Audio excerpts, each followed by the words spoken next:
We are ready to meet TSC even at midnight today. If they are not ready tomorrow, the other day, that you will know. And finally will be vindicated. The next level of action, I don't want to imagine.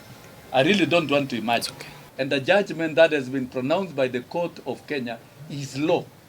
Na hii tutakufa nayo. That I'm telling you. Na hii tutakufa nayo. Don't create other stories to divert attention from the 5 issues. Tutakaa nayo. Any variation, any change shall be changed mutually on the table.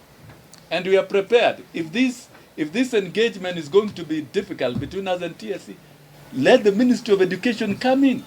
Because Magoa, your programs will be affected. Let the CS Labor come in. Let FKE come in. Court has pronounced itself. So don't think this is a small thing.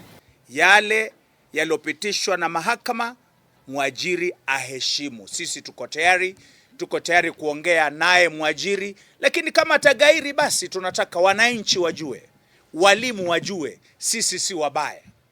Mchokozaji ni nani? Ni yule mwajiri. Kwa hivyo mabaya yakitokea, tusilaumiwe sisi kama chama.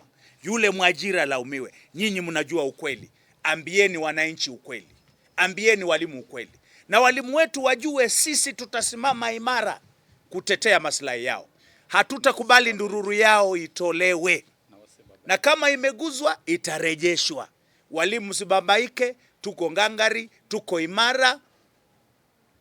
Tutatekeleza wajibu wetu kama watetezi wenu.